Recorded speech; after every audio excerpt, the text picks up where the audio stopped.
ሊነጋ ሲል ክፍል 5 እውነተኛ የፍቅር ታሪክ። ልዑል የመኪናውን በር ከፍቶልኝ በክብር ካስገባኝ በኋላ ወደ መኪናውን ገባ። ማክቤል ቁሞ እያየኝ ነበረ። በውስጤ እሰይ ቅጥል በል እያልኩት እየሳቅኩ ሳየው ነበረ። መኪናውን መንቀሳቀስ ሲጀምር ማክቤልም ተንቀሳቀሰ። የት ነው የምንሄደው አልኩት ልዑሉን በቀዘቀዘ ድምፅ። የት መሄድ ትፈልጊያለሽ? ደስ ያለሽን ቦታ ምረጪ አለ። አይ አንተ ደስ ያለህ ቦታ ከቻልክ ብቻችንን የምንሆንበት ቦታ ቢሆን ደስ ይለኛል። ምሳ ከበላን በኋላ የምነግርህ ነገር አለኝ፣ አስቸኳይ ነው አልኩቴ። እና ለምንድን ነው ድምፅሽ የቀዘቀዘ? ዛሬ የደበረሽ ነገር አለ እንዴ? ነገሩስ አስቸኳይ ነው እንዴ? በጥያቄ ሲያጣድፈኝ እሱን ልነግርህ አይደለ? መጀመሪያ ምሳውን እንብላ፣ መቼስ እየራበህ አልኩቴ። በቃ እኔ ማውቀው ቤት አለ፣ እዛ ሄደን ምሳ እንብላ፣ ስንጨርስ ባለፈው የሄድንበት ቦታ እንሄዳለን አለኝ። የትኛው ቦታ አልኩቴ። ባለፈው የምጠይቀህ ጥያቄ አለኝ ብለሽኝ የሄድንበት ቦታ አለኝ።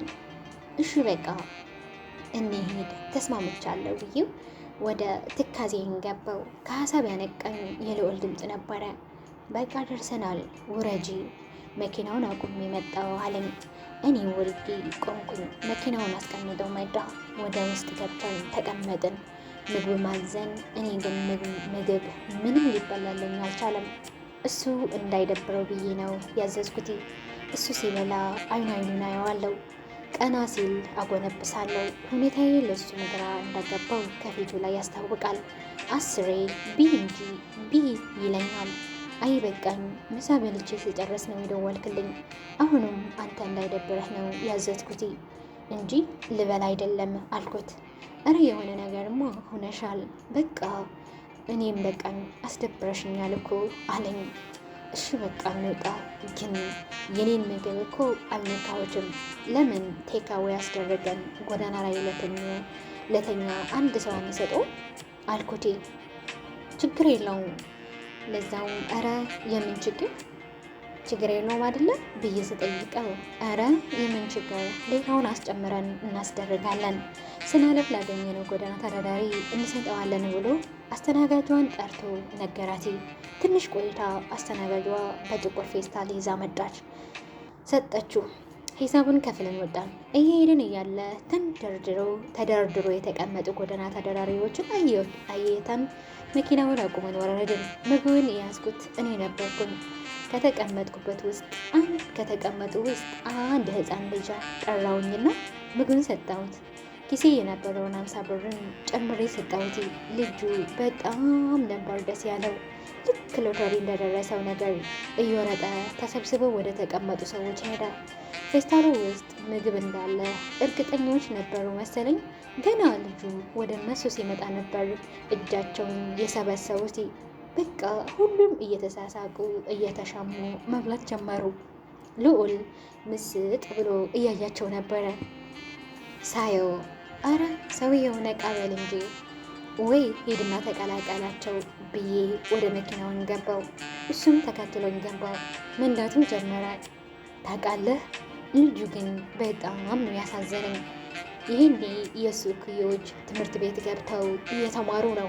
ያሻቸው ለብሰው ያሻቸውን በልተው፣ እሱ ግን ገና በጨቅላ እድሜው የሰው ፊት ይገርፈዋል። የሰው ልጅ ይጠብቃል። አንዳንዱ በሱ እድሜ ምን አነሳችሁ፣ ምን ጎደላችሁ፣ አፈር እንዳይነካችሁ ተብሎ ያድጋሉ። አንዳንዶቹ ደግሞ እንደሱ ገና በልጅነታቸው የችግር ጅራፍ ይገርፋቸዋል። አሁን ይሄ ልጅ ምንን ተስፋ አድርጎ ነው የሚኖረው አልኩት፣ እምባዬ እየተናነቀኝ። ልዑል ፈጠን ብሎ ነገን ተስፋ አድርጎ ነው የሚኖረው አለኝ። እሱ ፈጣሪ ያደለው ጤና አለው። ሰው በተለያየ በሽታ ነገ እንደሚሞት እያወቀ ይኖር የለ እንዴ አለኝ። የልጁን ሕይወት ደግሞ ብሩህ ማድረግ የምንችለው እኛ ነን። ለምሳሌ አንቺ ለምን ብር ሰጠሽው? ለሱ ብር ማስጠት ማለት ልጁ የበለጠ እየጎዳሹ ነው። ይሄ ልጅ በእርግጠኝነት የሆነ ሱስ አለበት። እሱ እንኳን ባይኖሩበት ጓደኞቹ ይኖሩባቸዋል። ስለዚህ ይህኔ ብር ለሱሳቸው ማስታገሻ አዋሉት ማለት ነው። ነገም ትቶ ሌላ ሰው ብር ሲሰጣቸው እነሱም ለሱስ ያውሉታል። ስለዚህ ሱሳቸው እየሰፋፋ ይሄዳል ማለት ነው። ይህኔ ብር ከምሰጪው ይልቅ የ5 ብር ዳቦ ገዝተሽ ብትሰጪው ግን ከረሃብ ነው የምታስታግሽው፣ ገባሽ አለኝ። ወደ እኔ እያየ ሲያወራ በጣም ስሜታዊ ሆኖ ነበር። ንግግሩ ደግሞ ምን ሀሰት የለውም። እስከዛሬ ግን አስተውዬው አላውቅም ነበረ። የጎዳና ተዳዳሪዎች ብር ስሰጣቸው ትልቅ ውለታ ያዋልኩላቸው ይመስለኝ ነበረ። ልክ ለካ እየጎዳኋቸው ነበር።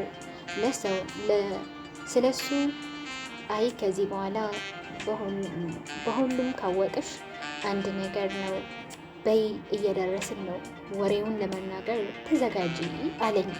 እኔ ግን ውስጤ አልንገረው እንዴ ቢያነስ ለትንሽ ቀን አብሬው ልቆይ እንዴ እላለሁ። አንዱ ልቤ ደግሞ ወደፊት ነገሩ እየከፋ እንደሚሄድ ከአሁኑ ነገሬው ወደ አንድ ቤተ ክርስቲያን ከአሁኑ ነግረሹ ወደ አንድ ቤተ ክርስቲያን ትጠፊያለሽ ይለኛል። ብዙ አሰብኩት፣ ግን ልዑልን መናገር ግድ ሆኖ አገኘሁት። በቃ ሁሉንም ነገር ነግሬው ከአሁን በኋላ ባላገኘው ይሻላል ብዬ ወሰንኩኝ። በታውጋ ስንደርስ ከመኪናውን እንደወረድን ጋበዘኝ። ከመኪናው እንደወረድ ጋበዘኝ። ወረድኩኝ። የባለፈው እራሱ ቦታ ላይ ሄደን ተቀመጥን። አቀማመጣችን ግን የዛሬው ዝም ብሎ ፊት ለፊት ነበረ።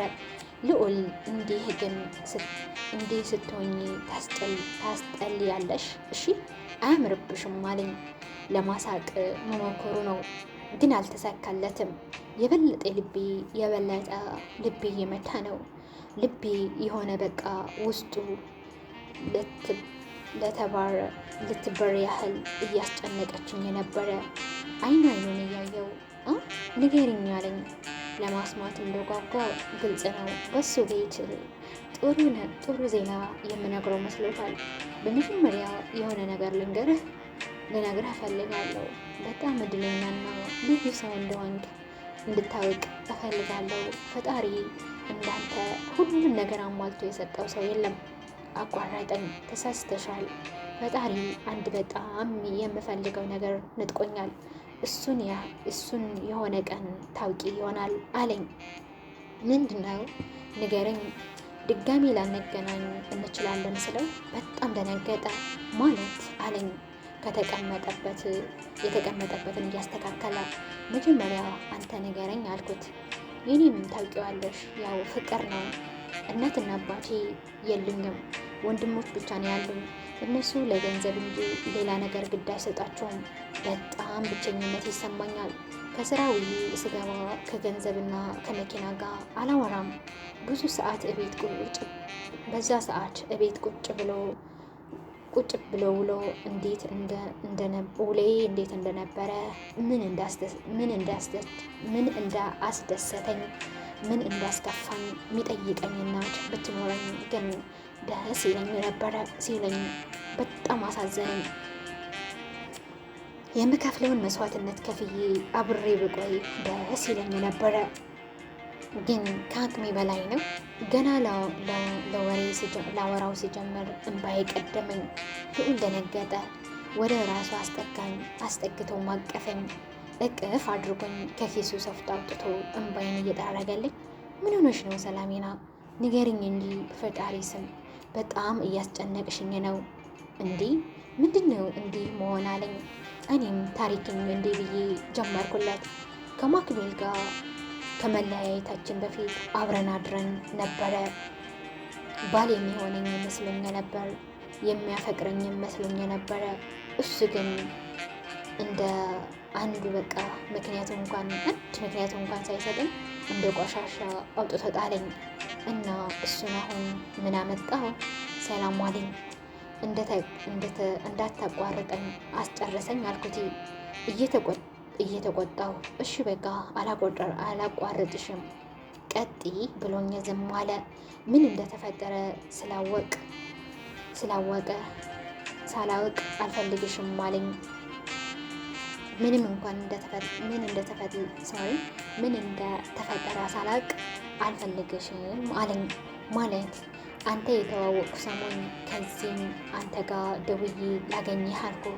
አገኘሁህም፣ አወራህ፣ ተግባብተን በህይወቴ ውስጥ አንተ ስትመጣ ሁሉም ነገር ያበቃ መስሎኝ ነበረ።